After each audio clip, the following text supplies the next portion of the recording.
Assalamualaikum warahmatullahi wabarakatuh. Jumpa lagi di video pembelajaran kita hari ini.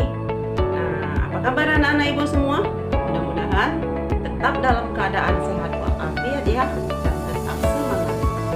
Nah, baiklah, pada kesempatan hari ini ibu akan membahas tentang alat peredaran darah. Nah, alat peredaran darah ada dua. Yang pertama, jantung. Yang kedua, pembuluh darah.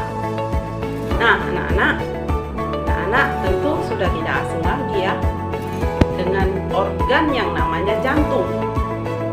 Nah, jantung kita letaknya di rongga dada, agak ke sebelah kiri, dan berfungsi untuk memompa darah ke seluruh tubuh. Nah, jadi jantung kita ini harus kuat. Kalau tidak kuat, dia tidak akan mampu mengalirkan darah kita ke seluruh tubuh. Nah, jadi anak-anak kita harus menjaga kesehatan jantung kita. Nah, berapa besar jantung kita? Nah, kalau kamu kepal tanganmu sekitar sebesar inilah besarnya jantung kita, sebesar kepalan tangan. Dan beratnya itu lebih kurang 300 gram. Perhatikan gambar struktur jantung berikut. Jantung memiliki 4 ruang. 2 ruang di sebelah atas, yaitu ruang serambi kiri dan ruang serambi kanan. 2 ruang di sebelah bawah, yaitu ruang bilik kiri dan ruang bilik kanan. Otot jantung pada bilik kiri ini lebih tebal dibanding dengan otot jantung bilik kanan, karena otot jantung bilik kiri ini fungsinya untuk memompa darah ke seluruh tubuh. Sedangkan otot jantung pada bilik kanan ini berfungsi untuk memompa darah ke paru-paru. Pada jantung memiliki katup-katup. Kita lihat katup bikuspid antara serambi kiri dan bilik kiri. Katup trikuspid di antara serambi kanan dan bilik kanan. Nah, katup-katup ini berfungsi untuk menjaga agar darah tidak kembali ke serambi. Nah, yang ketiga, kita lihat ada katup semilunaris. Katup semilunaris ini, nah ini kita lihat di sini. Katup antara bilik kanan dengan arteri pulmonalis. Nah, juga satu lagi ada katup semilunaris, itu nanti antara bilik kiri dan aorta. Ya, yang juga katup ini menjaga agar darah tidak kembali ke bilik.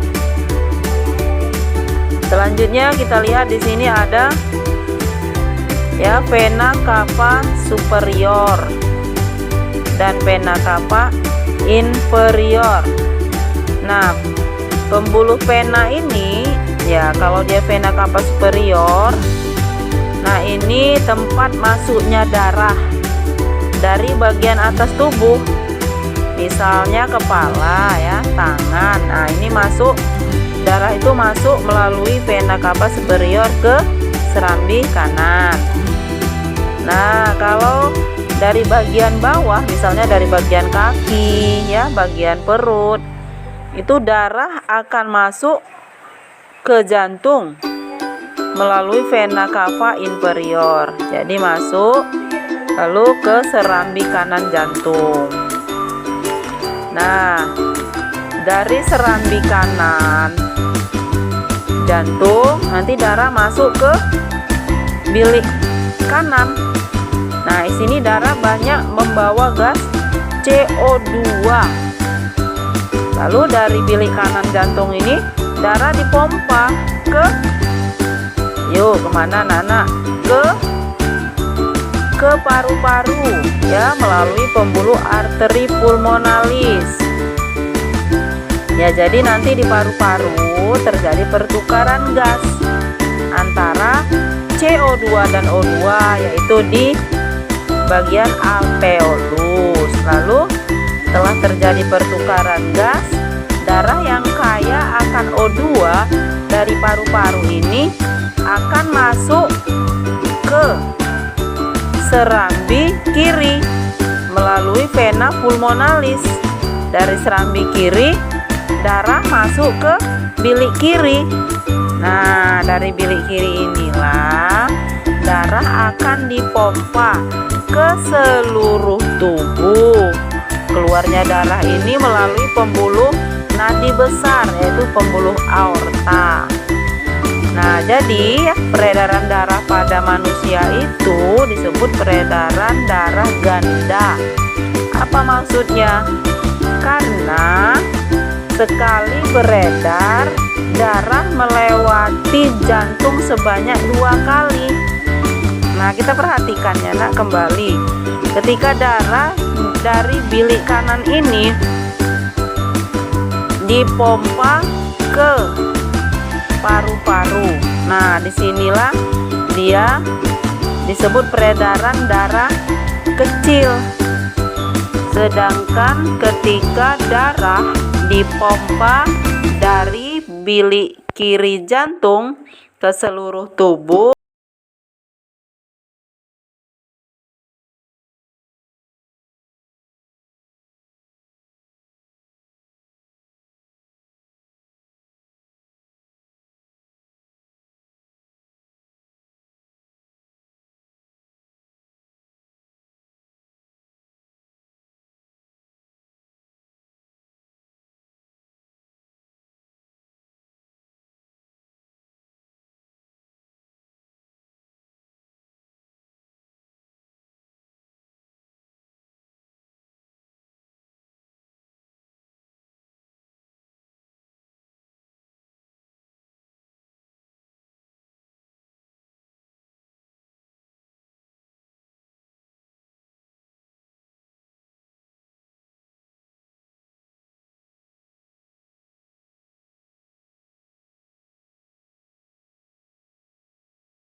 darah ini ada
sudah memahami tentang penjelasan alat-alat peredaran darah, dan mudah-mudahan anak-anak ibu semua bisa memahaminya dengan baik.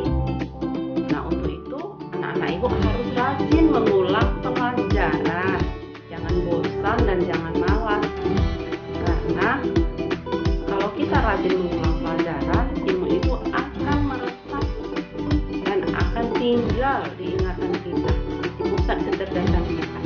Dan untuk selanjutnya, Allah Subhanahu wa Ta'ala akan memberikan kita ilmu yang lain. Assalamualaikum warahmatullahi wabarakatuh.